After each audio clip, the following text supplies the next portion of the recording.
Selamat pagi, teman-teman semua. Gimana? Pagi ini udah sarapan belum? Udah mandi belum? Dari mukanya sih kayaknya belum ya. Bangun kesiangan, belum makan, belum mandi. Ya begitulah. Kita berubah karena situasinya berubah ya. Jadi ada kebiasaan baru. Tapi hari ini saya nggak mau bahas ke sana. Ini intermezzo aja.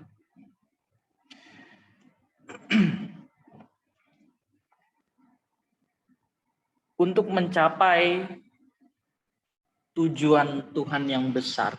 Tuhan itu kan punya tujuan dan tujuannya itu besar. Untuk mencapai tujuan Tuhan yang besar, tujuan Allah yang begitu besar, dibutuhkan lebih dari sekedar kemauan dan usaha pribadi. Atau bahkan usaha kita yang paling gila sekalipun tidak cukup untuk mencapai tujuan Allah itu.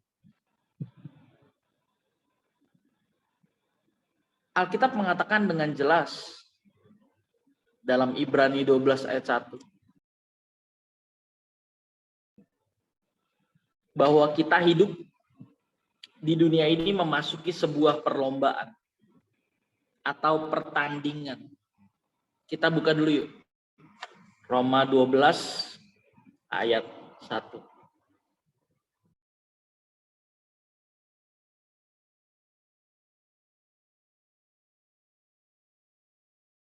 Ibrani apa Roma, Kak? Kok Roma sih? Ibrani. Sorry, saya ralat. Salah. Padahal di sini tulisannya juga Ibrani loh. Kenapa saya bilang Roma ya? Oke, silakan dibaca. Ibrani 12 ayat 1.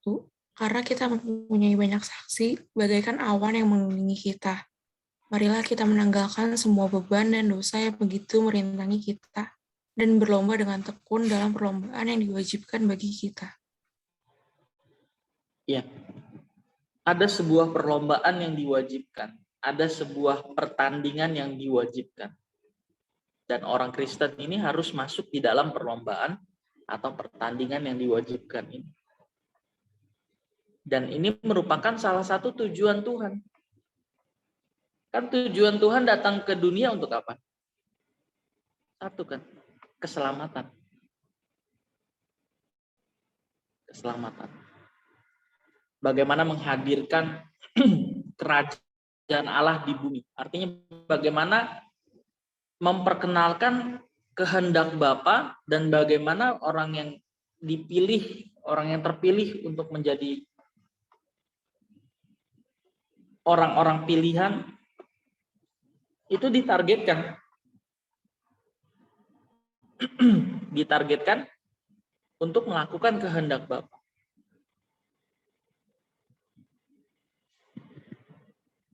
Supaya nanti ketika hidupnya dilanjutkan atau diteruskan, kita bisa memimpin orang-orang di luar orang Kristen, di luar orang percaya. Untuk ngerti maunya Bapa. Ada yang mimpin, ada yang dipimpin begitu ya. Nah, orang-orang yang ditargetkan oleh Bapa untuk menjadi seperti Tuhan Yesus yang masuk ke dalam perlombaan yang diwajibkan atau pertandingan yang diwajibkan ini yang nanti akan memerintah bersama-sama dengan Allah, bersama-sama dengan Tuhan Yesus di langit baru dan bumi yang baru. Tadi di awal prolognya adalah untuk mencapai tujuan Tuhan yang begitu besar dibutuhkan lebih dari sekedar kemauan dan usaha pribadi. Atau bahkan usaha kita yang paling gila sekalipun tidak cukup untuk mencapai tujuan Allah. Apa sih artinya? Apa sih maksudnya? Tadi kita udah bukan Roma ya, Ibrani 12 ayat 2. Bahwa kita hidup di dunia ini memasuki sebuah perlombaan atau pertandingan, yaitu perlombaan ketaatan untuk memiliki karakter atau kebiasaan seperti Kristus yang hidup 2000 tahun yang lalu. Wah, ini bukan perkara gampang. Ini bukan perkara sederhana. Ini perkara yang mustahil. Mengenakan karakter Tuhan Yesus itu adalah perkara yang mustahil. Tetapi kita diberi kemampuan oleh Allah. Kita dimampukan oleh Allah. Lewat apa? Lewat anugerahnya ya.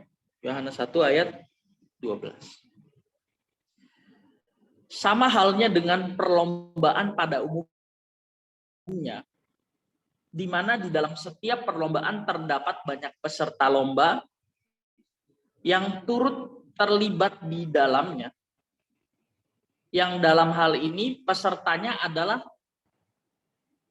sesama orang Kristen. Kalau dalam perlombaan, maksudnya gini. Kalau dalam perlombaan itu pasti kita punya kompetitor. Kita punya saingan. Pasti ada peserta lomba yang turut terlibat di dalamnya. Sama di dalam perlombaan yang diwajibkan, pesertanya adalah orang Kristen. Atau lebih tepatnya sesama orang Kristen. Loh, kok kita bersaing sama sesama orang Kristen? Tunggu dulu, ada penjelasannya. Saya ulang ya. Kalau dalam perlombaan pada umumnya, kita punya kompetitor, dan dalam hal ini kita bersaing dengan kompetitor kita, dengan peserta lainnya.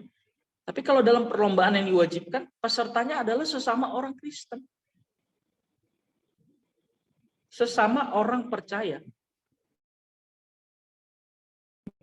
Bedanya di mana? Bedanya di mana?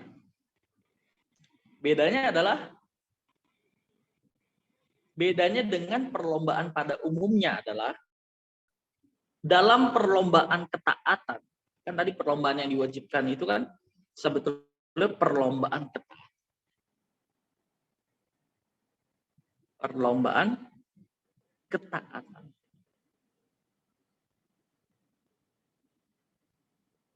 Bedanya dengan perlombaan pada umumnya adalah dalam perlombaan yang diwajibkan, atau dengan kata lain perlombaan ketaatan, kita diizinkan oleh Tuhan untuk saling menguatkan, untuk saling menopang, saling mengasihi, saling melayani, saling mendoakan, dan sebagainya. Lalu kenapa Tuhan mengizinkan kita untuk memiliki rasa saling? Kenapa Tuhan mengizinkan kita untuk memiliki rasa saling? Di sini saling bukan lawan jenis loh ya, bukan dalam arti saling tertarik lawan jenis, bukan ya. Tapi saling dalam arti hubungan di dalam komunitas orang percaya. Tadi ada saling apa tadi? Saling menopang, saling menguatkan, saling mengasihi, saling melayani, saling mendoakan, dan sebagainya. Nah, pertanyaan selanjutnya adalah, bukankah ini perlombaan? Bukankah ini perlombaan? Kenapa Tuhan mengizinkan kita untuk memiliki rasa saling? Bukankah ini perlombaan? Nah, ini sebenarnya letak perbedaannya tadi.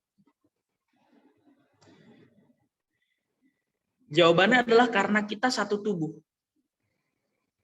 Satu bagian di dalam Yesus Kristus. Kita buka yuk Roma 12 ayat 6.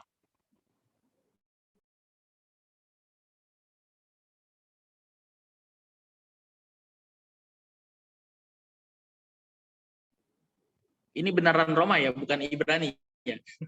Roma 12 ayat 6. Satu orang silakan baca.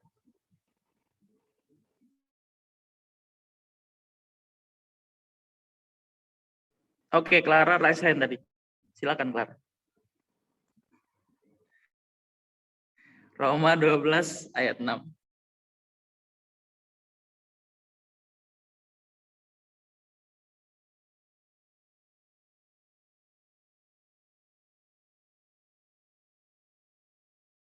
Atau ada yang hafal boleh?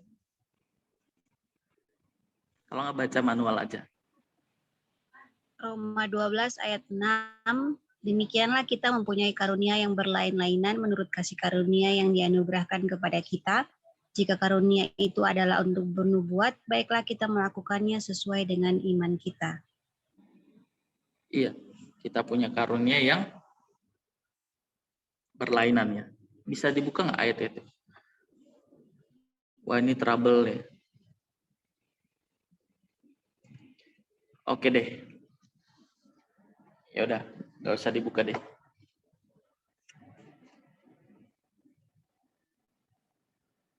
Kalau kita di dalam satu perlombaan dan di dalam perlombaan itu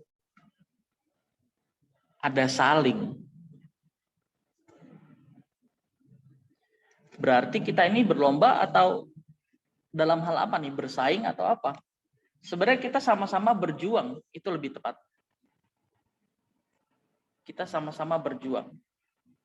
Pertama berjuang untuk menolong diri kita sendiri, baru menolong orang lain. Kita berjuang. Makanya kalau ada orang yang insecure ya sama teman seperjuangannya, sebenarnya dia belum ngerti kalau perlombaan yang diwajibkan itu adalah saling tadi. Kita saling menopang, saling menolong, saling menguatkan, saling mengasihi, saling melayani, saling mendoakan. Jadi kalau ada yang lebih baik dari kita, bagus dong, harusnya senang dong. Dan yang lebih baik harusnya menolong yang belum baik ya. Ya yang pintar ngajar, yang bodoh ya belajar.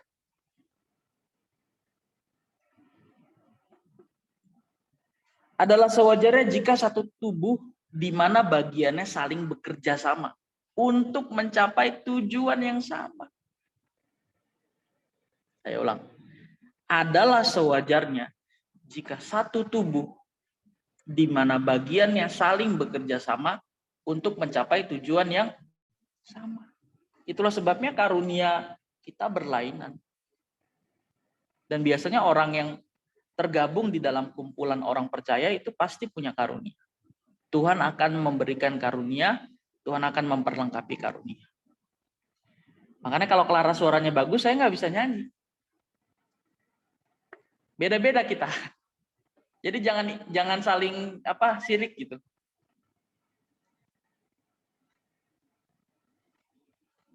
Tapi kalau ngajar ya wajib semua. Kakak rohani harus bisa ngajar. Kita nggak boleh berdalih, aku nggak punya karunia ngajar, nggak boleh. Ada beberapa yang nggak boleh jadi pembelaan gitu. Karena aku nggak punya karunia ngajar, nggak bisa. Kalau kamu kakak rohani, kamu harus bisa ngajar. Itu hanya sebagian contoh ya. Tapi yang jelas, masing-masing kita punya karunia yang beda. Sekecil apapun peran kita tetaplah bagian. Kita tetaplah berfungsi. Kenapa ada bagian-bagian kecil yang diciptakan? Misalnya dalam sebuah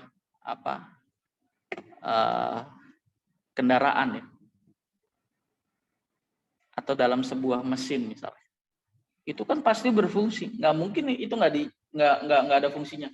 Misalnya baut ya, baut itu kan kecil ya. Tapi kalau orang mandang baut mah nggak terlalu penting. Kalau nggak ada bautnya lepas tuh pasti mesinnya. Sekalipun kecil tapi itu sangat berperan. Bagian besar itu nggak bisa menggantikan bagian yang kecil itu. Jadi yang punya banyak karunia jangan merasa hebat, jangan merasa sombong. Harus diingat, yang diberi lebih, dituntut lebih. Malah ngeri.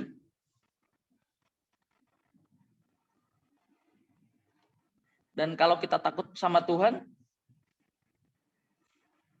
kalau kita belajar kebenaran dengan sungguh ya, kita jadi takut. Kita takut jatuh. Nah, di situ sebetulnya fungsi teman-teman seperjuangan tadi.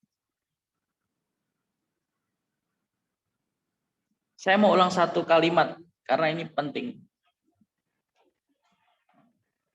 Adalah sewajarnya jika satu tubuh di mana bagiannya saling bekerja sama untuk mencapai tujuan yang sama. Kan ada dua tujuan ya. Ada tujuan umum, ada tujuan khusus. Tujuan umum setiap orang percaya itu dipanggil untuk menjadi serupa dengan Tuhan Yesus. Secara umum kita semua sama. Secara khusus nanti Tuhan akan kasih tahu apa yang menjadi beban kita. Oke, kita lanjut. Tuhan juga mengizinkan adanya gesekan atau konflik di dalam satu tubuh atau yang juga sering dikenal atau disebut sebagai persekutuan atau gereja.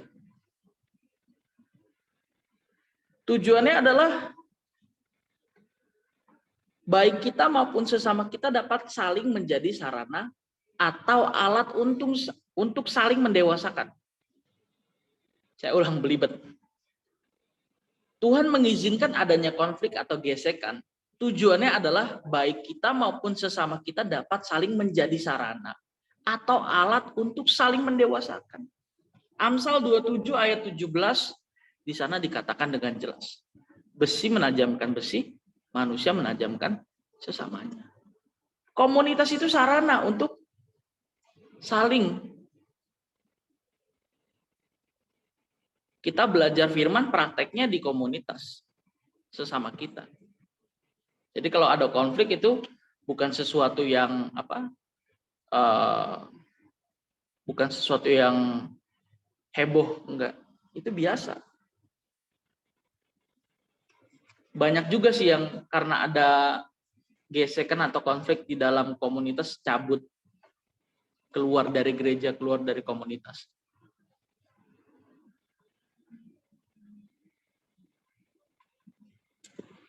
Sayang sih kalau keluar sih. Ya tapi memang ada beberapa kasus yang nggak bisa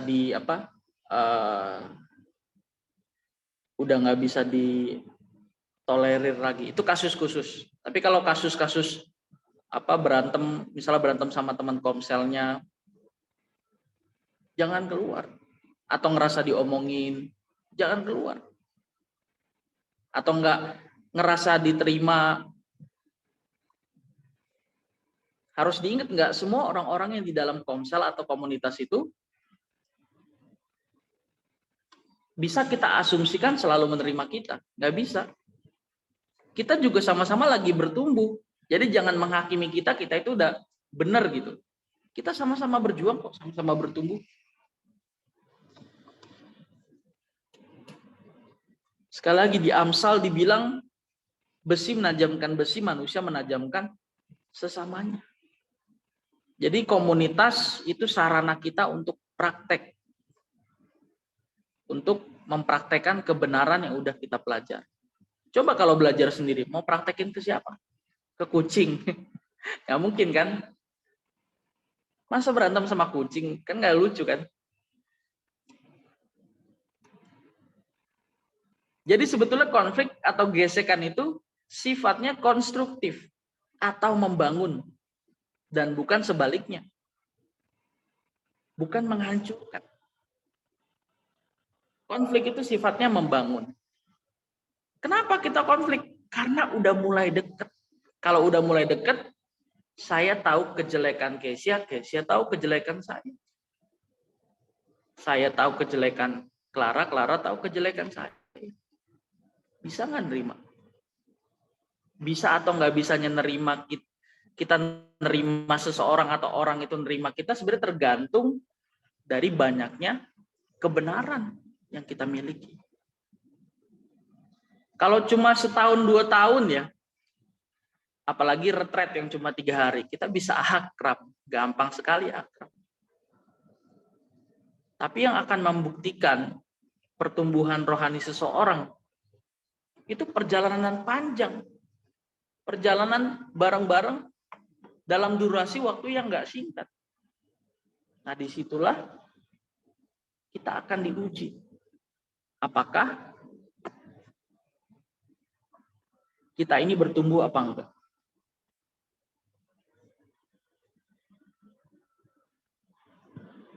Dalam perlombaan ketaatan, Tuhan menghendaki kita untuk menjalani kehidupan bersama. Tadi kan di Ibrani 12 ya dikatakan kita memasuki sebuah perlombaan yang diwajibkan. Nah, dalam perlombaan yang diwajibkan atau perlombaan ketaatan itulah Tuhan menghendaki kita untuk menjalani kehidupan bareng-bareng. Hendaklah kamu dalam hidupmu bersama menaruh pikiran dan perasaan yang terdapat juga dalam Kristus Yesus. Hendaklah kamu dalam hidupmu bareng-bareng. Alkitab menyebutnya sebagai persekutuan atau fellowship. Bahkan sebelum kejatuhan manusia ke dalam dosa, manusia tetap membutuhkan persekutuan. Manusia nggak bisa sendirian.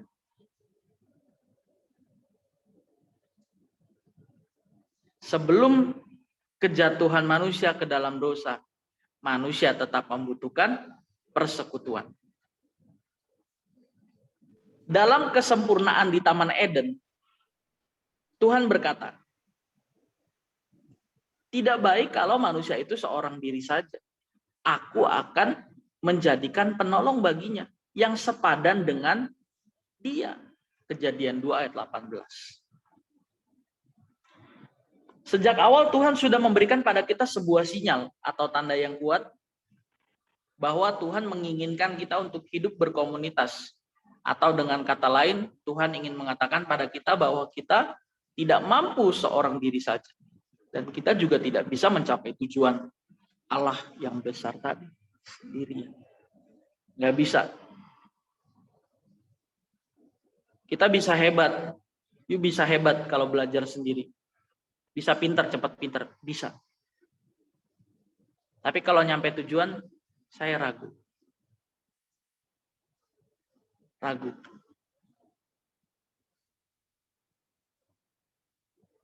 Dalam dunia psikologi pun ada penjelasannya yang disebut sebagai teori share of responsibility. Berbagi beban, berbagi tanggung jawab. Kita pakai contoh yang sering kita lihat ya, kenakalan remaja ya, tawuran. Saya punya teman itu cupu dia ya, cupu banget, sering disuruh-suruh. Tapi pas tawuran dia maju paling depan. Berarti dulu KOB tawuran dong. Yang nggak bisa sembunyikan juga ya kalau ceritanya. Saya punya teman cupu banget. Berarti kan saya ada di situ ya, terlibat ya. Dia cupu banget. Tapi pas tawuran dia maju di samping saya. Kenapa? Ya itu dia nggak takut. Karena tahu bareng-bareng dan temennya nggak mungkin ninggalin. Gila. Anak SMP aja nggak takut walaupun cupu loh. Karena dia tahu temennya nggak bakal ninggalin. Itu orang yang nggak kenal firman loh. Pada saat itu kan saya belum belajar firman. Wah, hancur banget itu. Rokok lah, mabuk lah, tawuran lah. Kalau lagi di warnet sering samperin. Ada order nih. Jadi kalau mau tawuran bilangnya order. Ada order nih. Kemana? Di Gelanggang, kalau nggak di Kampung Ambon. Biasanya kita bentrok di sana. Anak cupu bisa jadi pemberani. Gara-gara, ya tadi bareng-bareng. Teori share of responsibility. Berbagi tanggung jawab, berbagi beban. Dan kita nggak lari. Ya lari kalau ada polisi sih. Larinya juga bareng-barengan. Aduh, masa-masa abad kekosongan itu ya. Nah, kalau di dalam kebenaran apa contohnya? Di dalam Alkitab apa contohnya? Kita bisa lihat contohnya, jemaat di Roma atau jemaat perdana. Itu kan dikejar-kejar. Waduh, terendus sedikit identitas Kristen, mati mau. Habislah dia. Habis. Makanya murid Yesus matinya nggak ada yang damai kan?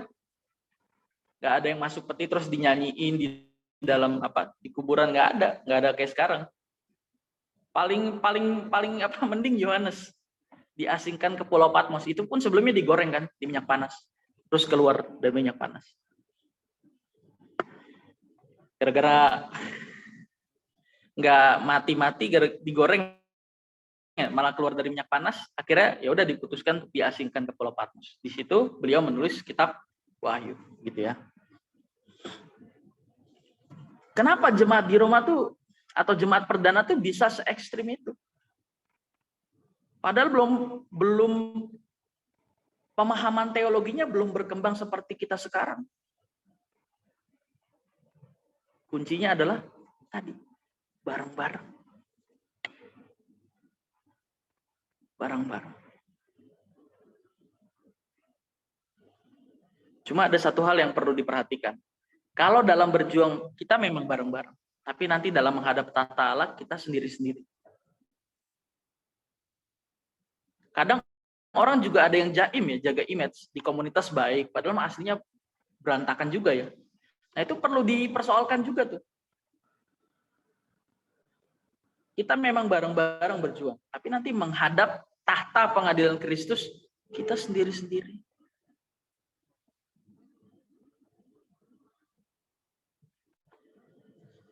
Dari teori share of responsibility ini kita belajar. Kita nggak takut. Kita lebih berani. Kita kuat. Kita radikal. Kita nekat. Kenapa? Karena bareng-bareng. Kalau tujuannya salah aja tadi tawuran ya. Kita bisa solider. Nah masa demi kebenaran untuk Tuhan dan kekekalan kita nggak berani jor-joran.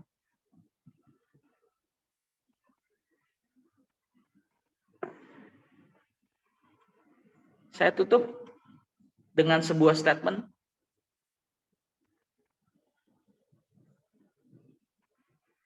If you want to go fast, go alone. Kalau kita mau cepat, jalan sendiri. But if you want to go far, go together. Tapi kalau kita mau pergi jauh, nyampe tujuan, yuk jalan bareng-bareng. If you want to go fast, go alone. If you want to go far, go together. Amin. Sampai sini mungkin ada yang mau ditanyakan.